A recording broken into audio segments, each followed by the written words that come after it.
Hey everyone. So I am wearing my hat because we just got back from finally doing the chimney top hike, and my hair is a tangled mess of sweat and twigs and dirt. So this morning I heard about a video that was put out there. There's not a whole lot of views or even attention on it, but there's a video out there, I think it's on TikTok, I'm not sure, that mentioned a video that we put out, the 5 Caves video, where we went and searched with Jennifer Santanello and her search team for Layla. Toward the end, there was that mention because Shelly, our local psychic we became friends with, and she has been thinking about this case. She had brought up the name in a past video, if you've seen it, of a potential name of someone involved in the case, starting with a J, curly hair, wavy hair. And at the end of that video, Jennifer was mentioning some new information. Basically, it was there was rumors going out there on social media that someone had passed away, one of the people that police were interested in, and Jennifer wasn't sure who that was initially. She had asked the detectives several names of people she knew were considered persons of interest. I'm not gonna say suspects, but persons of interest in the case. She mentioned a name or two, and they told her that Jeremy Ring had passed away. Jeremy Ring is a person who is in the Kingsport area. He had a property that pretty much had gone to shit over the years, and there were rumors that Layla potentially could be on that property somewhere. But of course, nobody could have access. None of the PIs could have access. People have droned it. Some of the people trying to help search, obviously without access, the best they could do is fly a drone over. I didn't even do that because in Tennessee, if you target someone's property intentionally like that, they can twist it to be a form of surveillance. So we don't typically target a property, a specific person. If we drone somewhere, it's a general search of the land. So we never did a drone search there, even after I got my drone. But apparently, the information that came in from law enforcement was that he had overdosed. It wasn't just law enforcement. I mean, the news, the community knew that he had overdosed, and the property was abandoned. Although there were also rumors there were squatters. The Layla Santanello case has a ton more, in my opinion, a ton more local rumors than most of the other cases out there. So, you know, a lot through the rumor mill comes through even before anything comes from law enforcement. But at the end of that video, what'll happen a lot is Jennifer will, for people she trusts, she'll theorize, she'll talk through theories, try to brainstorm locations to search. That was the first time I'd actually captured some of that theorizing. And there's a local group of people, we believe they're local, although one of them who could be instigating a lot of this is not local. They put out this video saying that because Jennifer was theorizing with me, that she somehow has inside knowledge as to where Layla is and actually knows where she is or is involved in some way. They're constantly putting stuff out there that Jennifer or her immediate family is somehow involved in the disappearance of Layla. Now, I will say that we haven't got involved in this drama up until now, because every case like this has this kind of drama. I don't know a case where parents haven't been accused, the parents of the missing haven't been accused on social media in particular of being involved in the disappearance of their children. There's usually a segment of the online personalities that will immediately go down that road, and it's something that unfortunately all parents of the missing typically go through. There are different levels of accusations, different sizes of this community. It depends on how complicated the case is. In this case, it's very bad because this group that keeps putting out videos attacking Jennifer in various ways, in various accusations, they are local. A lot of them are local. A lot of them, we believe, that were already close to Jennifer and Opie. There was already some dislike, a disagreement, and unfortunately, and this is kind of disgusting if you think about it, but this situation with Layla going missing gave them an opening, gave them an opportunity to go on a significant campaign of attack against Jennifer and Opie, specifically Jennifer. And we, again, I don't usually get involved. I don't usually talk about the drama, but this is getting to the point where they are so vicious about it that they are, even in the middle of searches where I'm physically there on site on a search with this team of people who are amazing, and they have been investigating on their own and doing their own research. In my opinion, some of these people are researching and investigating harder than law enforcement. I'm just saying that. I don't know what law enforcement is doing. I don't know what the detective on the case is doing. I believe he's actually working really hard, but I got to tell you, the information from the community mill, the community rumor mill, some of these folks are getting is just, it's helping with trying to identify more likely places to search, and their goal is to find Layla, and Jennifer Santanello's goal is to find her daughter, and Opie's goal is to find his stepdaughter. And this interference, this constant interference, these constant attacks against Jennifer and Opie are at a level that's just like total evil, very vindictive and horrible, disgusting behavior that I can't comprehend why someone would do that while a mother is literally out there looking for the bones of her child.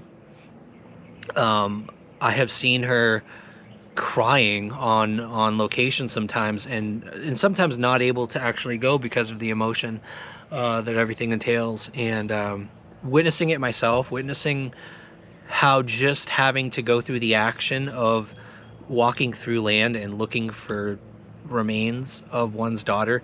Put yourself in her shoes, put yourself in a mother's shoes, and having to do that. One of the accusations, believe it or not, was that she wasn't searching in the first few months of Layla disappearing. First couple months.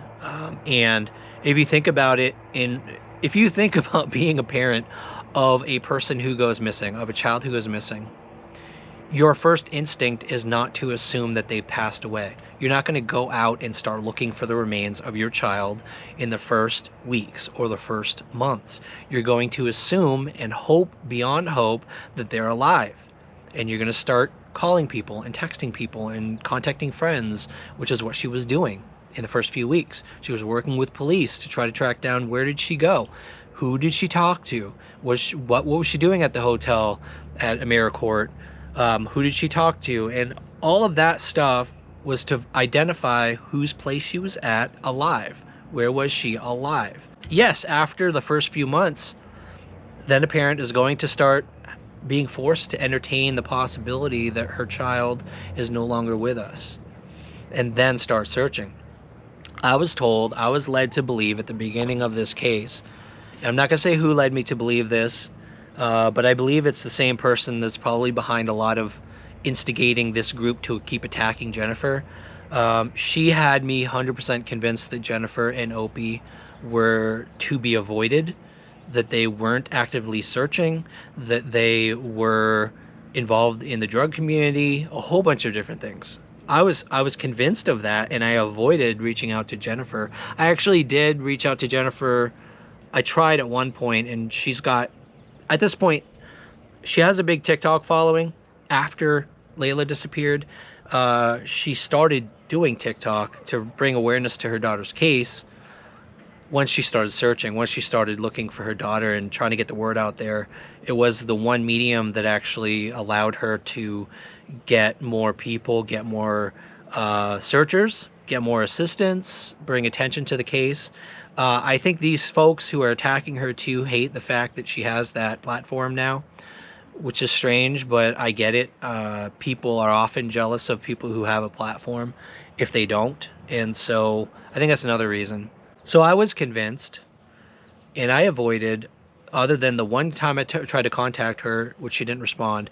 And I took the non-response as like, oh, it's interesting. She doesn't, maybe this is true what I'm being told, that she doesn't want to actually search. Maybe it's true. And I shouldn't have assumed that, but I did. And I started trying to work with who I did have contact with to set up searches, to get going with what we could do to help find Layla. Without contact with Jennifer, I had to go with what I had to work with, right? The contacts I had. And so we had arranged at the beginning, this was I think it was last summer actually, toward the vigil, where everyone is usually doing GoFundMe's to get ready for searching, trying to get resources. Everyone's I'm trying to be careful with my wording because there's accusations on both sides that both sides are trying to use GoFundMe's in that time period, usually in June, to make their own money, like to build money that they don't actually use on searches. Those are accusations that are being thrown at Jennifer all the time. I have seen myself where the money is actually being spent on searches. I've seen the active searches myself at this point, but I'm getting ahead of myself. At that time, I wasn't in contact with Jennifer. I was in contact with other people who were also trying to get funding and do searches. I was going to go on a search with them, and the first day, I actually took 2 days off of work, and the first day took my Jeep to a location we had agreed on, and I waited there for about an hour. There was a bunch of reasons that they were delayed, and I waited about an hour and a half at that location, and then I'm like, I had another location. If you guys all remember that island that I was searching for Layla, that I had found a homeless encampment, and I thought someone might be living in that tent near the river. I wanted to search that spot, so I told them, look, if you can't make it here, if we could start at 3 o'clock at that location, if you can bring your search team.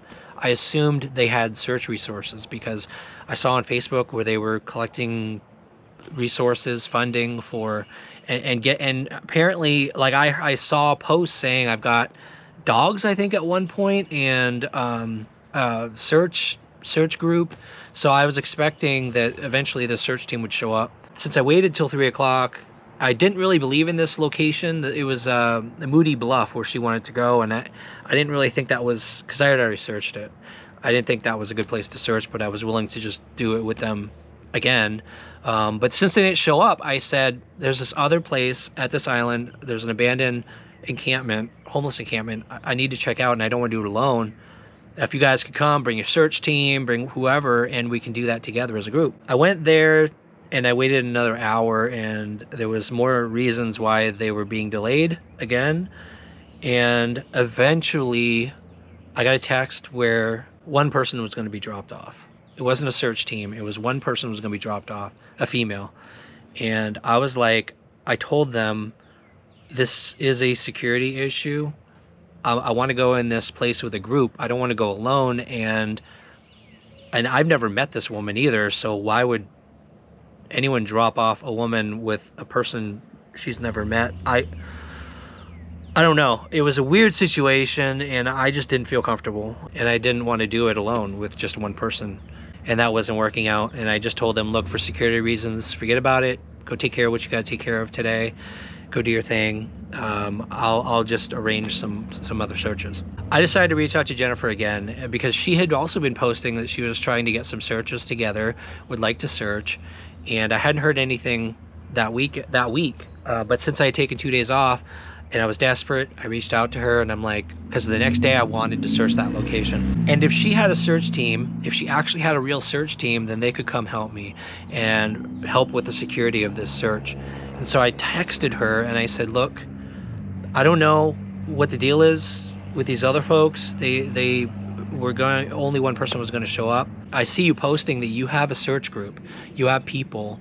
I'm available tomorrow. There's this location that I think would be good to search. I can't do it alone because of security reasons. If you're not doing anything else, wherever you guys are going, I would go. Like, don't prioritize my location. but if you don't have a location, I would love to have a search team. And she immediately texted me back and she's like, absolutely, what time do you want us to be there? There's no hesitation. That told me, number one, she had a search team. She was ready to go. I don't know if it was true because, again, I was like, maybe only one person's going to show up. I don't know, like, what's happening here? I was so confused. And we set up a time the next morning, the next day, and they showed up. It was Jennifer, Opie, like 10 people. It was a good-sized search team. You guys saw the video where we searched that mini island, the abandoned park, and we searched that together. Her search team, a real search team, actually showed up, which went against what I had been led to believe about Jennifer Santanello, that she is not actively searching. Well, apparently she is, and apparently she does have resources and a search team, and she is using funding to try to get more help. And she's working with law enforcement. She is working with the detective on the case, trying to find out where the hell her daughter is, trying to push law enforcement to follow up on leads and to find her daughter. I know that to be true. I'm blown away by people who are putting accusations out there that it's not true, and to already see the trauma that a mother of a missing person. I hate to say that. It's Layla Santanello. It's a person. It's a real girl who's missing, a young woman. I hate the phrase missing person now because it dehumanizes them, and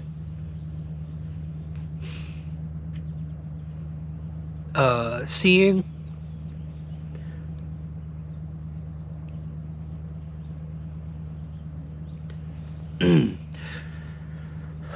seeing the pain that Jennifer is experiencing in person, like seeing it with my own eyes, it pisses me off beyond imagine to think that with that existing trauma, with that existing constant wondering what the hell happened, where her daughter is, every single day having to live with that and having to organize searches herself and go search for the remains of her daughter.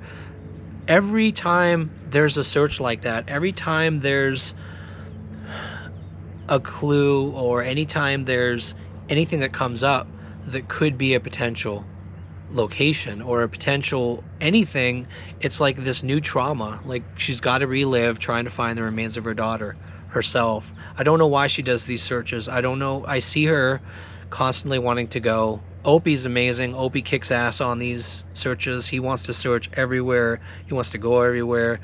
That man like will walk through a forest to find Layla, and I've witnessed it with my own eyes. He will go places faster and harder than I have, and he's a workhorse, and he wants to find Layla.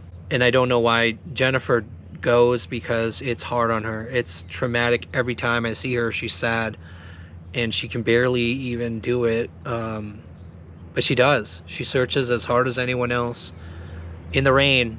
Last time it started raining and she's out there in the rain looking for her daughter. So I'm not going to mention who this other group is. You guys don't need to know. Like, the reason a lot of these people do this is because they want someone to mention them. The reason they attack people, I mean, you've seen this with our channel.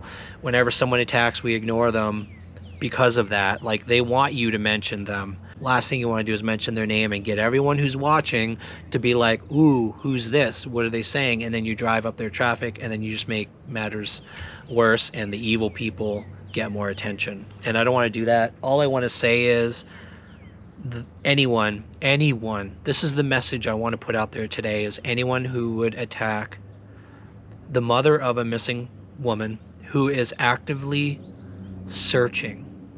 I'm not going to lie to you all. You know I'm going to tell you the truth. I'm going to tell you what I see with my own eyes. And I've seen this woman time and time again searching with a search team. She doesn't have SAR training. She's doing this because there's no one else who's going to do it. She's got a group of friends who are willing to support her and search for Layla with her, regardless of what training they have for searching. If the police aren't out there, these people are out there, and they're out there all the time. We go with them sometimes. They go even when we're not there. They're on searches all the time, and it's just unbelievable what these people are committing to for Jennifer and Opie. And it's amazing what Jennifer and Opie are committing to for their own daughter, to try to find her and get her found. I don't know that all families of the missing are as active in the field as these people are. It's just too hard in some cases. Like, emotionally, it's too hard. And I'll tell you, this is one case. The Layla Santanello case is the one case I have seen. I have seen that more from these two, from Jennifer and Opie, than I've seen any parents of the missing that I have personally witnessed anyway, which isn't a ton, but it's one of the first cases I've seen where they're so active out there, and just doing the research with their team and getting out there all the time. And anyone who would claim otherwise, or try to make the claim that they are somehow involved, Jen even said earlier when I told her about this, she's like, if she's involved, why would she be out there all the time searching? It's a very good question. She wouldn't be out there. I know that she's sent money to PIs, to dog handlers who had questionable practices and did some really weird things in the field that aren't normal. I know that now after talking with Butch Mann and Lamb. You look for certain things with dog handlers and certain behaviors, how they handle their dogs. And there are some weird people out there who will just take advantage of the families of the missing, unfortunately, and they'll get money out of them. They will actually get money they'll scam money out of the families of the missing. I don't know what level of piece of shit, like horrible, disgusting person you have to be to scam the family of a missing person. Someone who's already in trauma and you're going to re-traumatize them. That's what scammers do. That's what these people who are attacking do. And it just you guys, listen to me. You may hate this video. Those of you who are attacking her, you may hate this video. And I appreciate that you said in the video that you at least feel like I'm trying to do the right thing in this case. Thank you. I appreciate that. But I would like to just ask you, please, put your time and energy and resources in contributing to the search for Layla. Doing not just online research, not just internet research, but if you're local, come and search. Join the search team. Get out in the field. There's a lot of places that need searching, that need covering. There's a lot of ground, especially now. There's land right now, acres and acres of land that needs to be searched. We need, gosh, I don't know, 20, 30, 40 people. We really need dogs and a limited amount of time, and you could be a help to actually find Layla. Instead of causing problems, creating complications, re-traumatizing the mother of the missing person, I don't understand why you feel that that's the right thing to do for Layla. I don't get it. I don't understand the mentality there. What's your real purpose? What's your real motivation? Because it's not finding Layla, and it's not helping Layla. All you're trying to do is hurt someone for some other reason that has nothing to do with Layla. You're just trying to hurt someone. Maybe it's because you don't like them. Maybe you hate them. Maybe you had some kind of vindictive thing against them before Layla ever disappeared. I don't know. But I do know that what you're doing is not helping Layla. And it's not going to find her. But you could apply that energy and that time making these videos. Make videos to highlight Layla's case, to highlight the details around her case, to help find good places to look for her, where she could be. Like, focus on Layla, cover Layla, talk about Layla. You don't need to talk about other people. cover her case. You may put it out there that you care about Layla and you want her found, but the actions that you're taking don't reflect that at all. They reflect vindictiveness, hatefulness, and just a desire to hurt someone. Honestly, that's all it is. And I don't get it. I don't understand it. I don't know why you would waste your energy on that when there's a woman out there, a young woman missing, and that energy could be so valuable contributing to the search for Layla.